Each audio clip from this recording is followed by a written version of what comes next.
It's nice to see you again. Welcome to our virtual classroom. My name is Teacher Elzen, and join me as we learn and have fun in our lesson here at Teacher Elzen's Learning Hub. Are you ready to learn?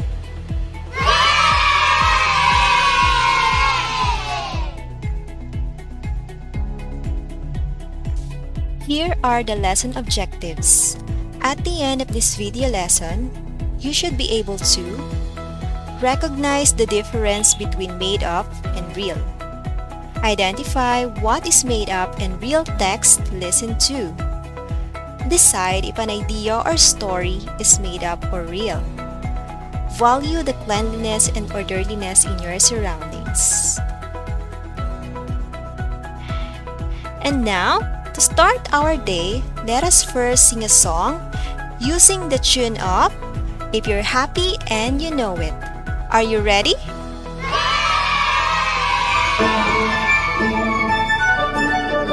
If your room is always clean, clap your hands. If you care for your room, clap your hands. If you're happy and you know that your room is always clean, if your room is always clean, clap your hands. If your house is always clean, clap your hands. If you care for your house, clap your hands. If you're happy and you know that your house is always clean, if your house is always clean, clap your hands. Your school is always clean, clap your hands. If you care for your school, clap your hands. If you're happy and you know that your school is always clean, if your school is always clean, clap your hands. If your park is always clean, clap your hands. If you care for your park, clap your hands. If you're happy and you know that your park is always clean, if your park is always clean, clap your hands. Very good! You really are all a great singer. Now, let me ask you some questions.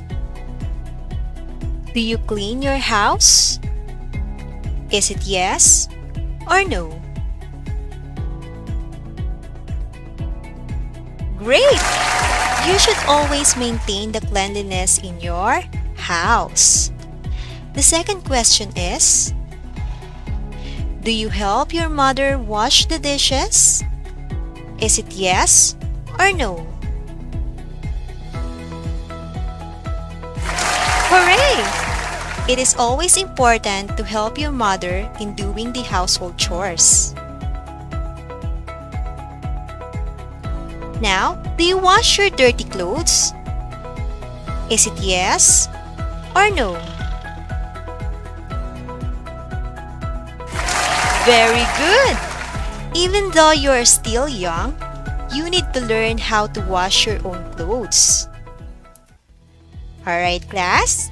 Let us read the following sentences again. Do you clean your house? Do you help your mother wash the dishes? Do you wash your dirty clothes? Alright, kids, what are the underlined words? Very good! The underlined words are clean, help, and wash. And what do you call to these words that make action? Can you still remember? Great! These words are called verbs. When we say verbs, verbs are known as action word. These actions may be mental or physical. The use of action words in a sentence explains what the subject does, did, or will do. So to have a prior knowledge about our lesson for today, I will show you a picture and you will tell me what you observe on it. Okay?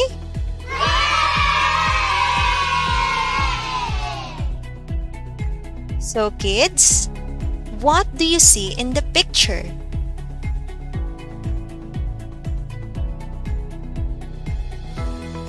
Very good!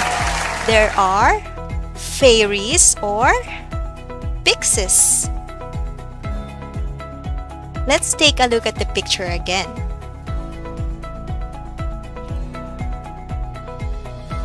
Do you know the place in the picture? That's right!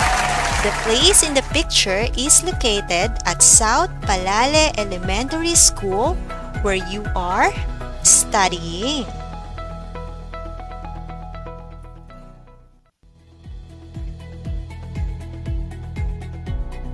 How many fairies or pixies do you see in here? Okay, so kids, let us all count together. There are 1, 2, 3, 4, and 5. That's right, there are 5 fairies or pixies in the picture.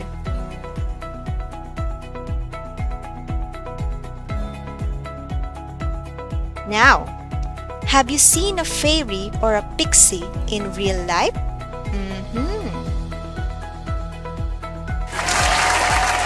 That's right. The answer is no, because fairies and pixies are not real and they do not exist. Today, I will tell you a story.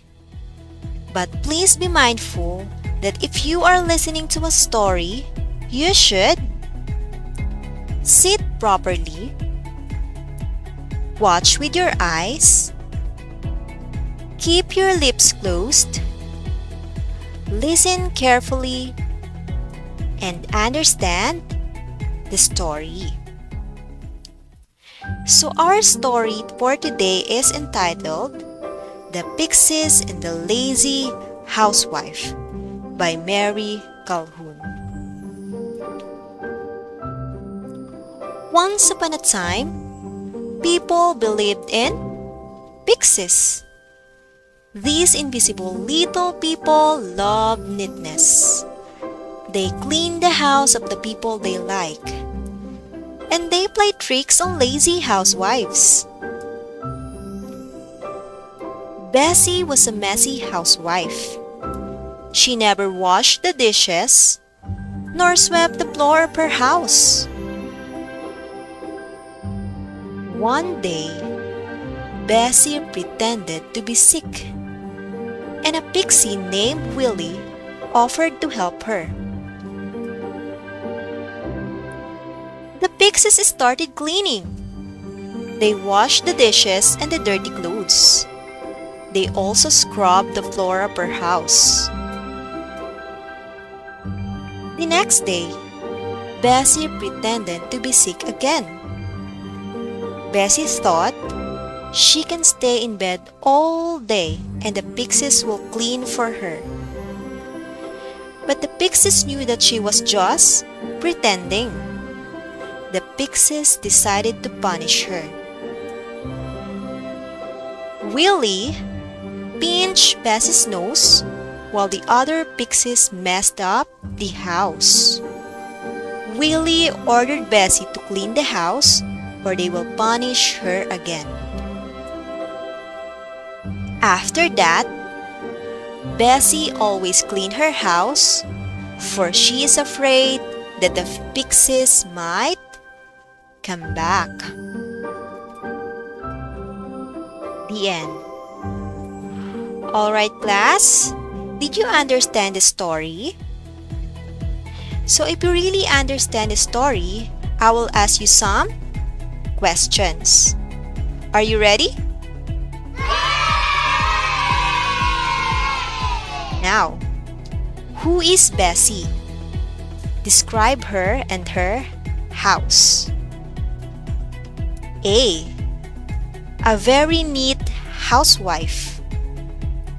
Or B, a lazy and messy housewife.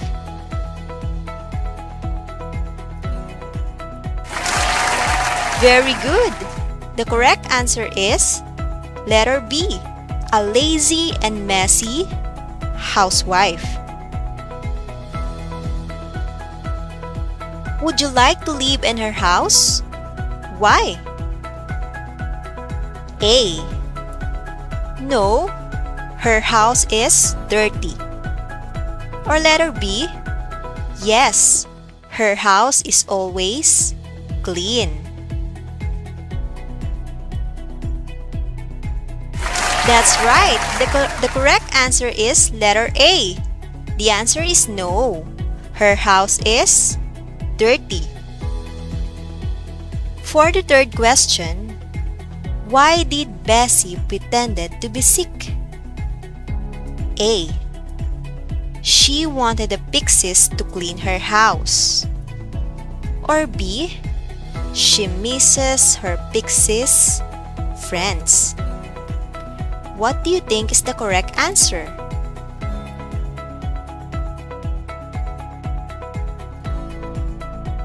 Great! The correct answer is letter A.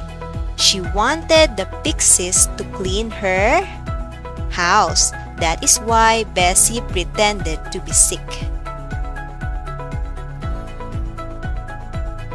Question number 4.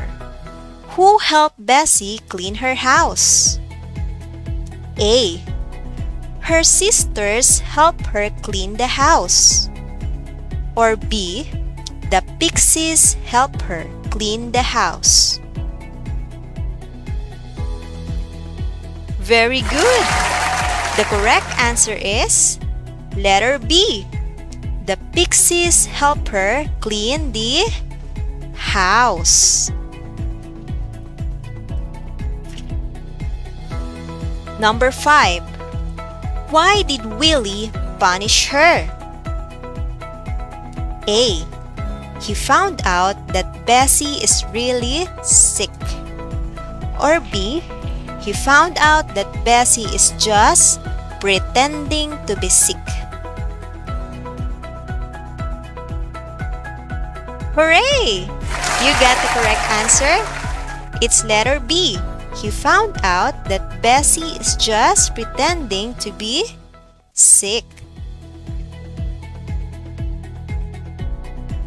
If you were Willie, would you also do the same with Bessie? Why? A. Yes, because lying is a bad attitude. Or B. No, because it is okay to help her even if she is lying. That's right. The correct answer is letter A.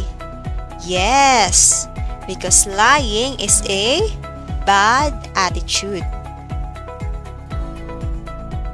Now, is it good to keep your house and school always clean and orderly? Why? A.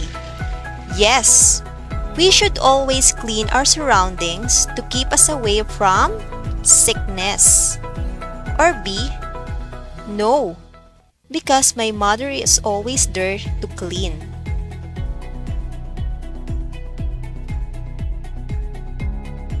Very good! The correct answer is letter A. Yes, because we should always clean our surroundings to keep us away from sickness. And now, let us recall the important events happened in the story and tell which of them could happen in real life and which are made up or fantasy. Okay, so please read the following sentences.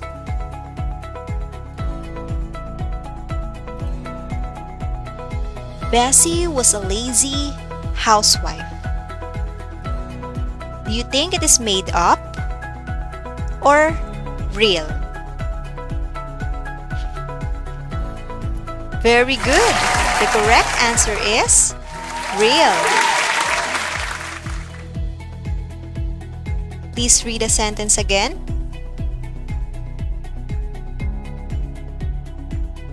People believed in pixies. Is it made up or real?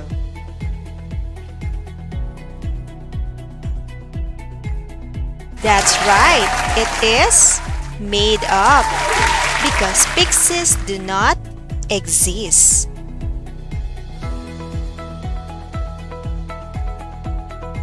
Read the sentence again.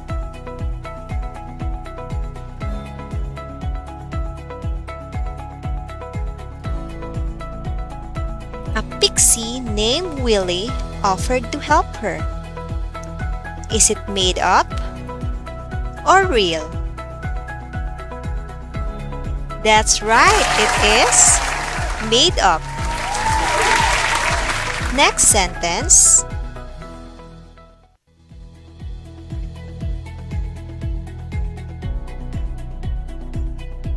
Bessie's house was messy.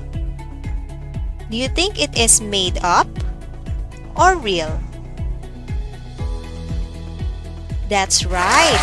The answer is real because Bessie is a real person in the story. Next.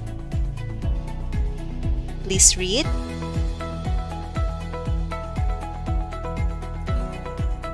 The pixies cleaned the house. Is it made up or real?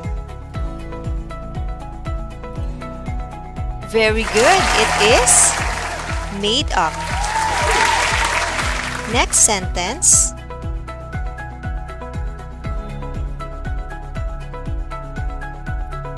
The pixies punish Bessie. Is it made up or real? Okay, it is made up. Next.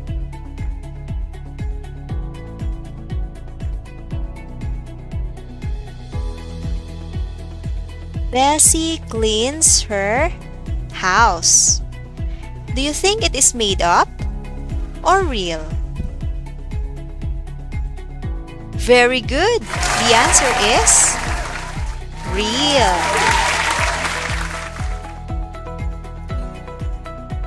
Okay, so to have a better understanding about our topic, let us find out the difference between made up and real. So when we say made up, it is also known as fictions or fantasies. These are texts that cannot happen in real life.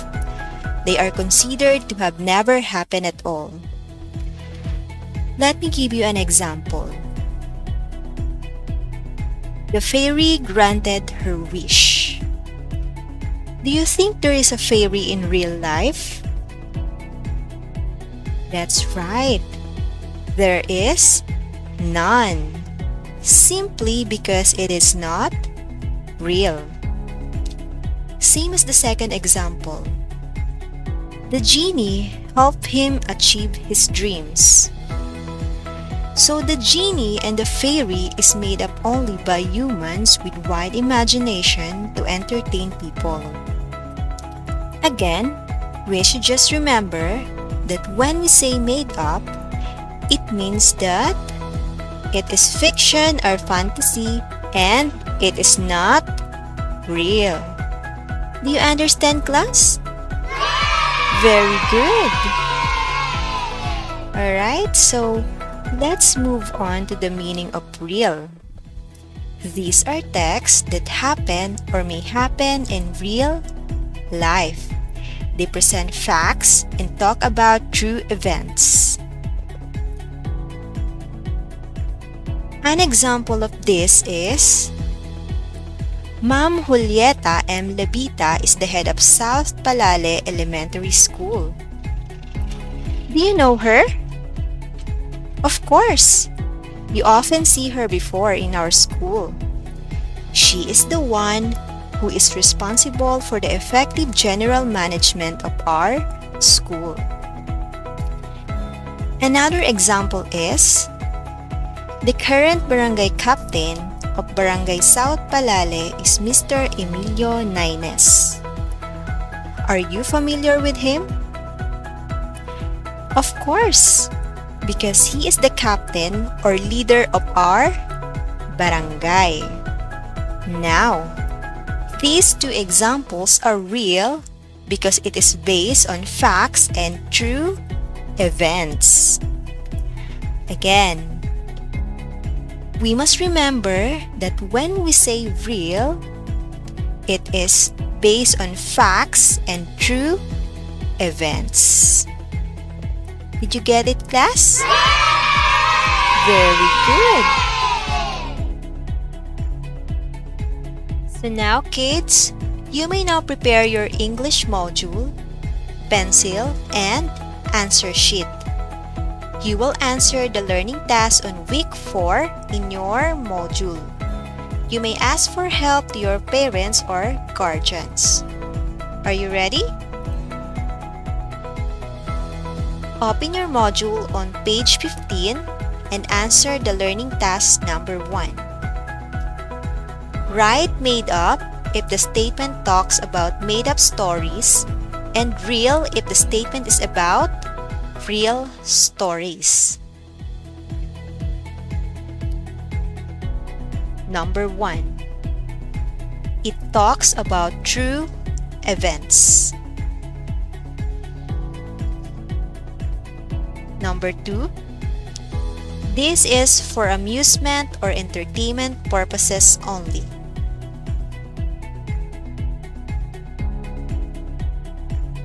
Number 3. It talks about facts.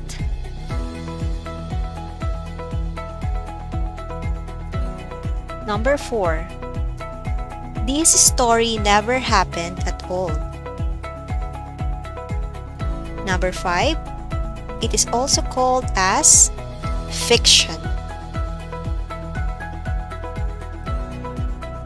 Okay, so still on page 15, answer the learning task number 2. Group the words inside the box as to made up or real. The words are monster, moon, fairy, school, earth, Mickey Mouse.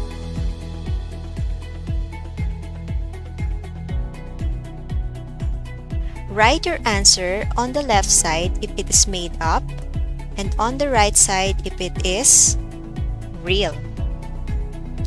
On page 16, answer the learning task number 3. Encircle real if the sentence may happen in real life or made up if the sentence could never happen in reality. Number 1. I saw a pink elephant. Is it made up or real?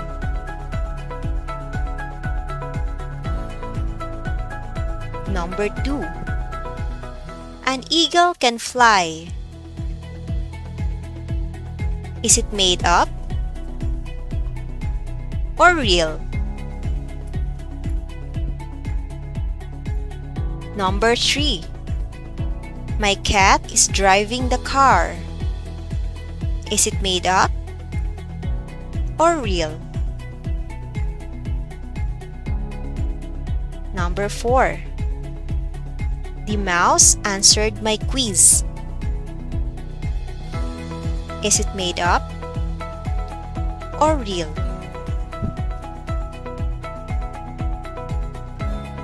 Number 5. The doctor treated the patient. Is it made up or real?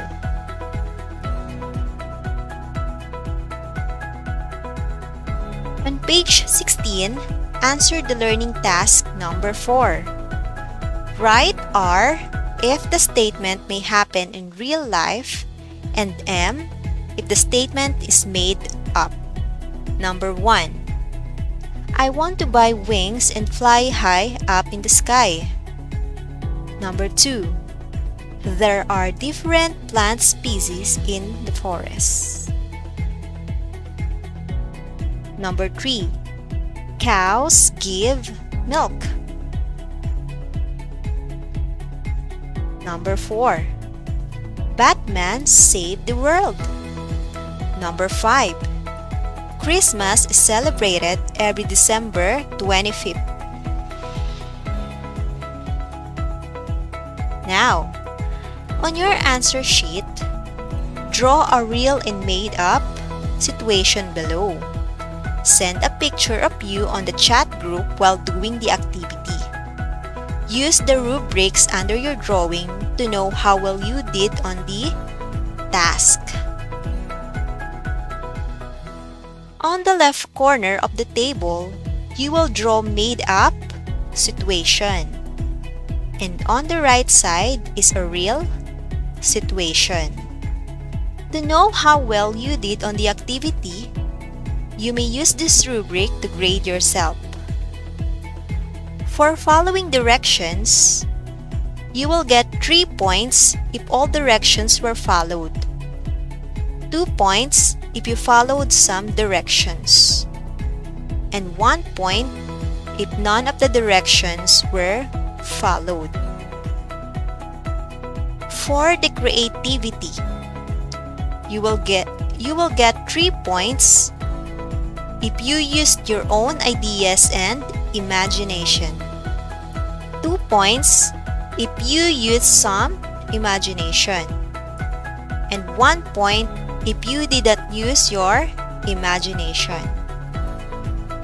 For the effort, you will get 3 points if you took time and worked hard on the activity. 2 points if you put a small effort on the activity. And 1 point if you rushed your work and did not put any effort at all.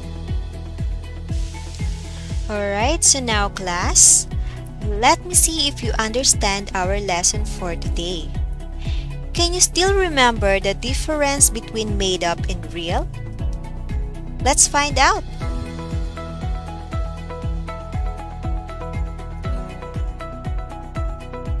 Let us read together.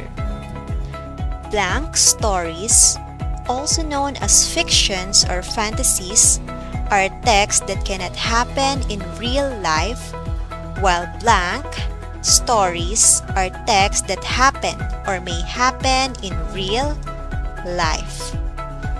On the first blank, what do you think are the texts that cannot happen in real life? Very good. It is made up. How about in the second blank? What do you think is the text that happen or may happen in real life? That's right. It is real. Now, let us read the paragraph again. Made-up stories, also known as fictions or fantasies, are texts that cannot happen in real life, while real stories are texts that happen or may happen in real life.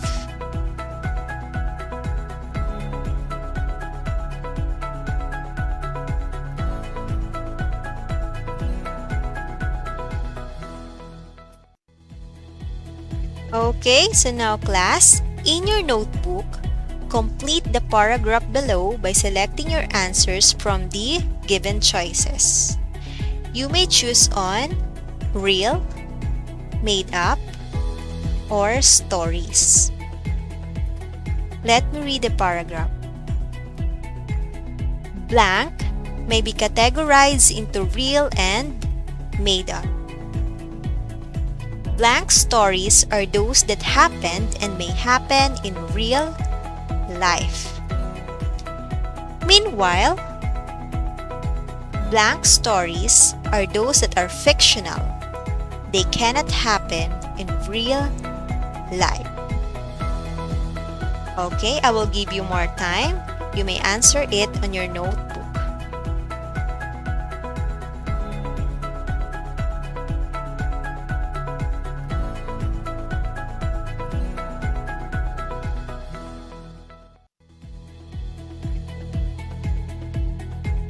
Okay, kids, let me see if you understand our lesson for today. Please get your activity sheet. Now, write R if the statement may happen in real life and M if the statement is made up. Number 1. Jose P. Rizal is a Filipino hero.